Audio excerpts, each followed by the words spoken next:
Muummeen ministeera biyya England Keir Starmer aangoo gaddisuun dhaga'ame. Kunis erga mormiin irratti kaafame ta'uun ibsame. Bal'inaan dhiyeessina. Humni waraanaa TPLF waraanni wayyaaneedha naannoo Afar keessatti haleellaa meeshaa waraanaa gurguddaa raawwachuun dhaga'ame. Gama biraatiin ammoo pirezidaantiin naannoo Tigraay Dabratsiyoon Gabramikaa'el yaadannoo wareegamtoota Tigraay waggaa 38 irratti waan dubbate qaba. Poolisiin magaalaa Finfinneedha shakkamtoota 20 takka gurmaa'uudhaan lafa waldaa idil addunyaa ergamtoota waaqayyootiif kenname jechuudhaan qoodachuuf yaalan to'annaa jala oolchuu beeksise. Mariisistoonni Ameerikaa fi Iraan marii nagaa marsaa jalqabaa xumuran. Ibsa Tiraampii garuu duubatti deebi'iinsi marii tanaa uumamuu ibse. Daawwattootaa fi hordoftoota lammii miidiyaa nageenyi keenya bakka jirtan maratti sinaa dhaqqabu. Kanneen nama isin dhageessifne hangafoota lammii miidiyaatii amma bal'ina oduutti aansina.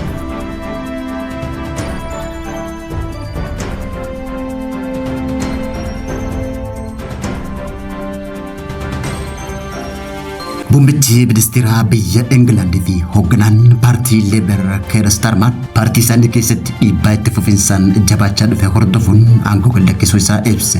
Magaalaa guddittii biyya England London daandii Downing irratti kan argamu mana jireenyaa isaaniitirraa ibsa kan kenne muummichi ministeera biyya England Keir Starmer murtee tana fudhachuun jaalala biyyarraa ka'uu beeksise. Yeroo ibsa kana kennutti muummichi ministeera kun haala miiraan guutameen kan mul'ate. Muummee ministeera biyya England haadha manaa isaanii Viik hedduu raajeffachuudhaan ibsuudhaan galata qabuuf kan dhiyeesse yoo ta'u, isinis fuulduratti ijoollee kootiif abbaa dandeettii hundaa abbaa gaarii tahaa jechuudhaan dubbate. Adeemsa hojii itti aanu irratti ibsa kan kenne Starmer paartiin Leebar hoogganaa haarawaa hanga filatutti aangorra akka turus beeksise. Adeemsa hoogganaa haarawaa itti filatamu kunis paarlaamaa Ingiliz ji'a itti aanu keessaa gara hojiitti odoo hin deebi'in dura akka xumuramuuf boordiin hojii raawwachiiftuu olaanoon paarticha seeraan gaafachuu isaatiis addeesse. Muummeen ministeera biyya England ji'oota dabaran keessa miseensonni kaabinee hojii gadhiisuu gabbu'insi bu'aa deeggarsa yaada uummataa qoqqoodama keessoo paartichaatti fi miseensota paarlaamaa Leebarii hojimaata mootummaatti hin gammanne mormii jabaa isaanitti dhiyaate hordofuudhaan nageenya biyyaalessaatii fi bu'aa biyyaatiif jecha aangoo kana gadhiisuu dubbate. Aangoo gadhiisuun isaanii kan dhaga'ame paartii Leebarii dursuun injifannoo sagalee caalamaa olaanaa argamsiisan waggaa 2 odoo hin gahin ta'uun ibsame. Humni waraanaa wayyaanee TDF naannoo Afar aanaa magaalee naannoo Araaduu jedhamuun beekamtutti haleellaa raawwachuu hima. Haleellaan tun kaampii humna addaa mootummaa naannoo Afar irratti kan xiyyeeffate ta'uun kan mirkanaa'e yoo ta'u, haleellaa tanaaf mootummaa Afar irraa deebiin hatattamaan kenname kan hin jirre ta'uu isaati. Haleellaa tanaan miidhaa yookaan lubbuu namaa dabre ilaalchisee odeeffannoon hanga ammatti baate kan addeessin yoo ta'u, haleellaan moortariituun haleellaa qilleensaatii fi diroonii tibba kana mootummaan federaalaa wal duraa duubaan humna TPLF irratti raawwateef deebii kennamuuf wayyaaniin kan raawwate ta'uu danda'a jechuudhaan tilmaamame.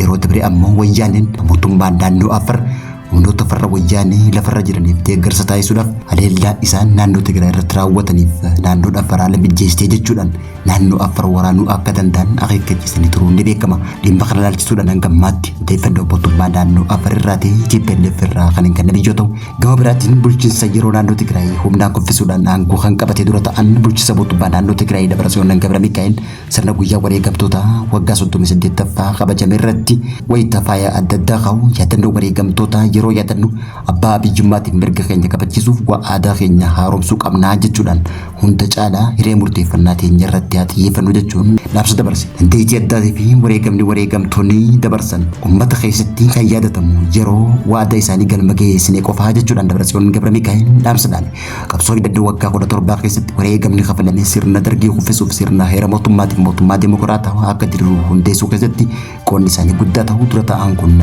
ibsee jira. Imala nagaa misoomaaf dimokiraasii addaan cituu irraa kan ka'e miidhaan guddaan yeroo ammaan tana naannoo Tigraay keessatti deemaa jiruu fi duguuggaan shanyii taasifamaa jiru humna qabsoo ittisaa biraa irratti akka bobba'u nu dirqisiisaa jechuudhaan Dabratsiyoon Gabramikaa'el waraana itti aanuufis dargaggoonni Tigraay qophaa'uu akka qaban dhaamsadhaan. Dhaloonni jiruu fi dhaloonni dhufu lola Tigraay keessatti taasifamaa ture kana qolachuuf dhiiga isaaniitiin seenaa hin dagatamne barreessanii jechuudhaan ibse. Wareegama kanaan wal qabate waliigaltee Piriitooriyaa mallattaa'ee gara qabsoo siyaasaa karaa nagaa ta'etti cehuudhaaf yaadamullee waliigalteen tun kuftee jiraachuu fi bu'aan jalqaba waliigaltee Piriitooriyaa buqqaatonni gara ganda isaaniitti deebi'uu akka ta'ee fi amma immoo waliigalteen sun erga diigameen booda buqqaatonni qe'ee isaaniitti hin deebi'in ta'uu ibsuudhaan buqqaatonni gara qe'ee isaaniitti deebi'uun sadarkaa barbaadamuun akka hin raawwatamne ibsuudhaan rakkoowwan jiran marii siyaasaatiin furmaata akka hin arganne Dabratsiyoon Gabra Mikaa'el hubachiise. Akkasumas mootummaan federaalaa waliigaltee tana cabsuun Tigraay gara muddama marsaa biraatti kan galche ta'uu ibsuudhaan naannicha dhiibbaa diinagdee goolama waraanaa fi haleellaa dirooniitiin miidhamaa jiraachuu ibse. Dhumarratti guyyaa wareegamtoota injifannoowwan wareegamtoonni galmeessan kunuunsuun ergama hin xumuramne baachuuf wa'ada galuun akka dirqamaatti fudhatamuu akka qabuu fi yeroo yaadannoo wareegamtoota yaadaddu abbaa biyyummaa fi mirga hiree fi murteeffannaa keenya kabachiisuuf dirqama jechuudhaan waadaa keenya haaromsinee tarkaanfiitti aanu fudhachuu qabna jechuudhaan Dabratsiyoon Gabra Mikaa'el yaadannoo wareegamtoota waggaa 38ffaa taasise irratti dargaggootaaf dhaamsa cimaa dabarse. Poolisiin bulchiinsa magaalaa Finfinnee kutaa bulchiinsa magaalaa Lammii Huraa shakkamtoota dhaabbata amantaa keessatti yakka saamichaa fi mancaa'insa qabeenyaa raawwatan ja'aman 21 to'annaa seeraa jala oolchee jiraachuu beeksise. Akka ibsa poolisii magaalaa Finfinneetti yakki saamichaa kun kan raawwatame akka lakkoofsa Itoophiyaatti gaafa waxabajjii 13 bara 2018 ganama keessa sa'aatii 12 irratti aanaa Lammii Huraa naannoo Hayaat 49 ganda duwwaa 3 keessatti ta'uu ibsate jira. Bakki lafti bulchiinsa magaalaa Finfinnee karaa seera qabeessaan waldaa idil addunyaa ergamtoota waaqayyootiif ramadde jechuudhaan jiraattonni ganda sanii 20 akka gurmaa'uudhaan bakki kun keenyaa jechuudhaan humnaan mooraa mana amantaa seenuun yakka saamichaa mancaasanii jiraachuu beeksise. Yakka saamichaa raawwachuudhaan manneen amantaa mancaasuu beeksise.